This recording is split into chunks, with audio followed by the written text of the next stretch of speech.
Yeah, this is Black Light.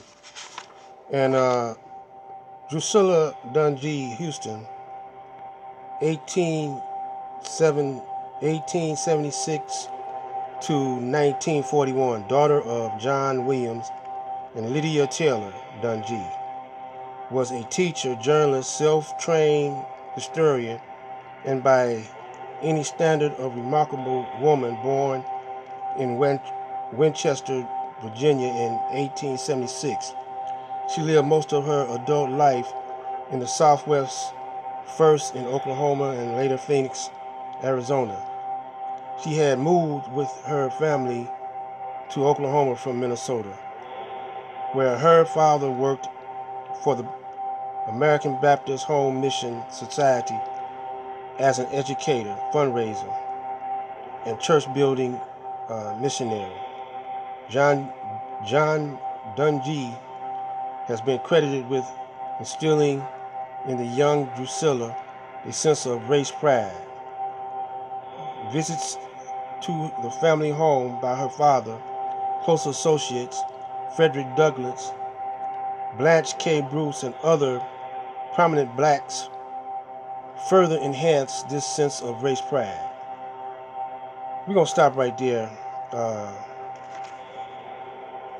this book right here, The Wonderful Ethiopian of the Ancient Kushite Empire, was copywritten in 1926. Drusilla Dungy Houston. So, in my last video, the Kushite was before the Kemet, in Egypt. So we're not going to get off into that right now. I last left off telling you we moved from my family, 1956, moved from the east side to the west side of Detroit, where there were Jews. The Jews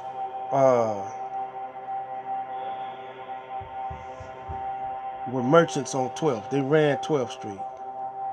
And 12th Street was like Mack Avenue, where you had pimps, prostitution, hustlers, con artists, after hour joints, all in that vicinity. And 12th ran into Finkel, which was further northwest, and Finkel ran into 5 Mile. Now 12th is called Rosa Park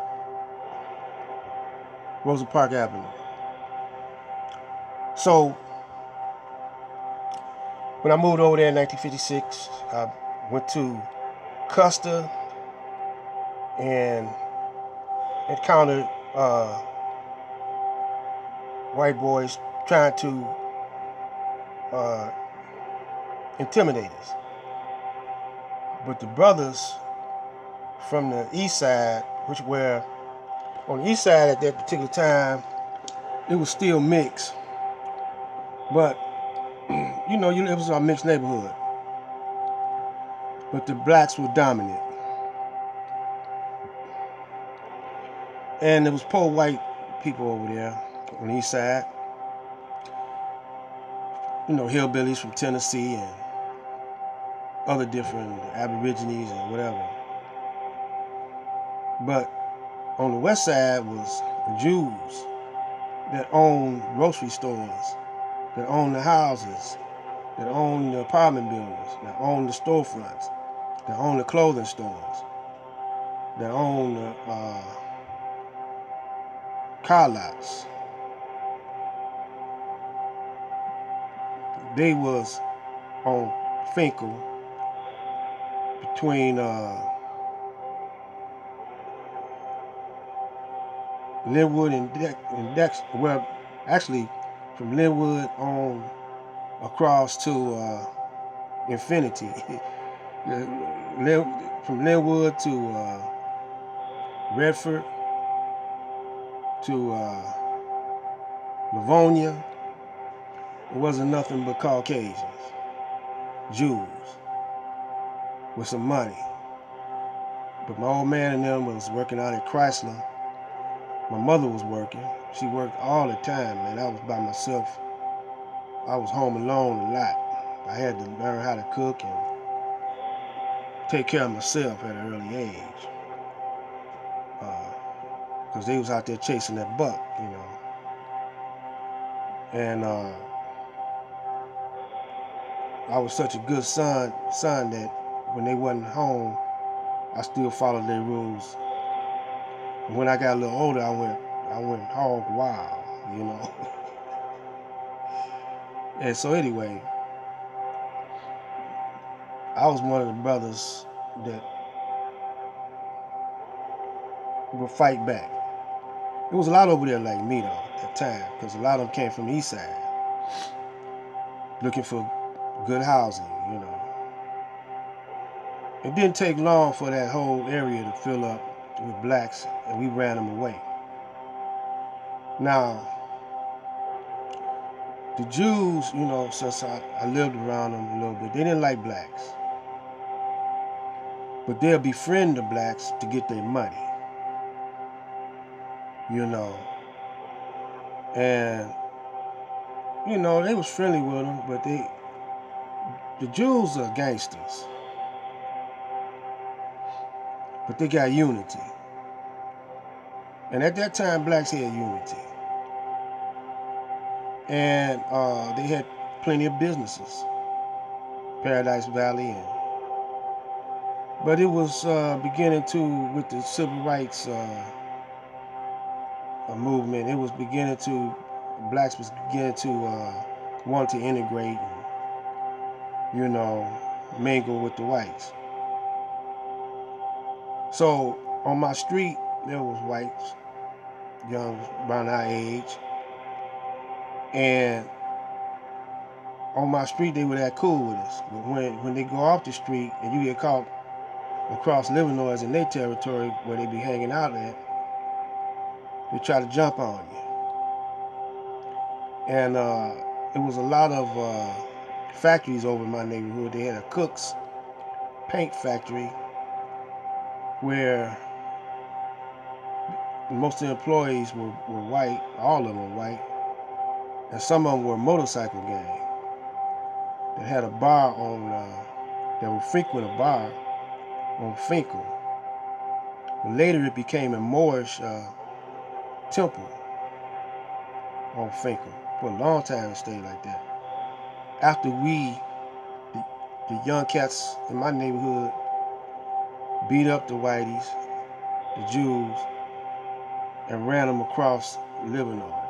We had encounters with them, but these was grown men that was fighting us. We had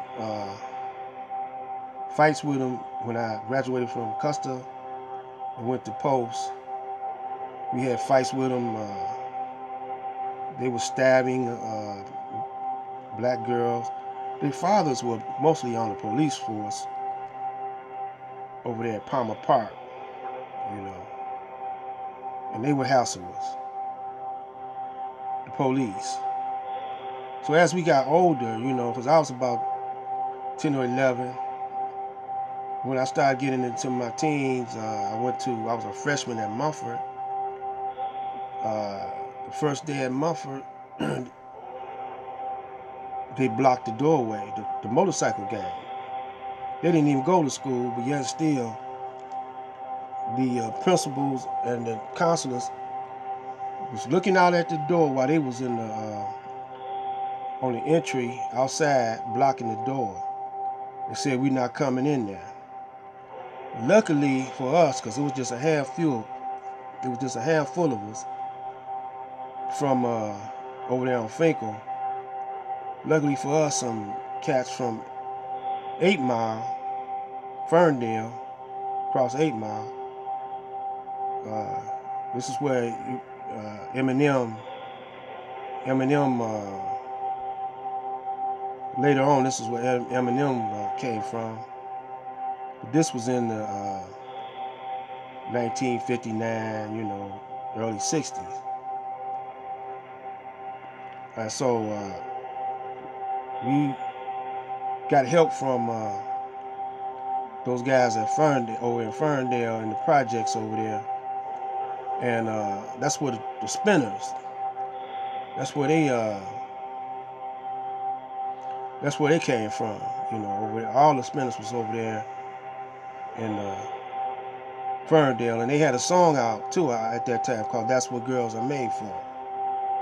It's around that time, maybe a little bit later. But when the boys from Ferndale came over, that's all we needed to break our way through, and they let us in. And we had wars over at Post though. Now Post is a junior high school before I got to Mumford with the Jews. And I'm gonna tell y'all this. Pay attention. The young blacks at that time, they went to Northern. It was majority at Northern, Central, Northwestern. Now Northern is not on the west side, but it's not too far. It's right on Woodward, which is the east side, the northeast side. Northwestern is on the boulevard down the street from Motown, and it's on the west side, like almost southwest, but not quite. Central is right on Linwood, west side, right not too far from Post, Junior High. All of us in walking distance. Back in them days, we walked a lot. But we all got together, defeated all the white boys. Right after we defeated them, their daddies got involved, the police got involved, and we was whooping their butts. Now, this is just before the riot. The riot was in 1967. But I remember I was in swim class when John F. Kennedy got shot, and they announced it over the radio, over to the school system, PA system. They said that John F. Kennedy got shot. Well, I didn't have no feelings for him, and so I said something almost like what Malcolm said. I just told. They said they was up there. Don't you feel anything? I said, man, I don't give a f about John F. Kennedy. You know, he ain't done nothing for my people. So the white boys, they was crying and stuff. They said, he helped the white people. He gonna give y'all the Civil Rights Act and all like that. So, you know, I didn't argue with them because I was outnumbered back in them days. So I just kept to myself, you know. But the main point I want y'all to see is that all the schools got together, Northern, Northwestern, Central, and beat their ass. I got in many encounters, well, at least a couple encounters with Caucasians. Knocked some of them out, you know. Some of them I didn't have to knock out, they ran. But y'all, and then we got into scrambles with the police. That's when they called in these cats from these veterans from the Vietnam War. The first ones that was over there, they got them on the police force. And we started encountering them, which led up to the 1967 riots. Now, y'all ain't gonna hear, y'all, especially here in Detroit, man, they ain't gonna talk. These some Uncle Tom, well, y'all call them coons now. I'd rather call them coons too. These some coons, man, in Detroit. You know. And Cyberspace City, let me say this, man. Y'all 50. What's the name? I agree with the elder from Louisiana, New Orleans. I agree with him. Steady's not no elder, and Sinetta's not no elder. So we're gonna tell you why on the next video. This is Black Light Out.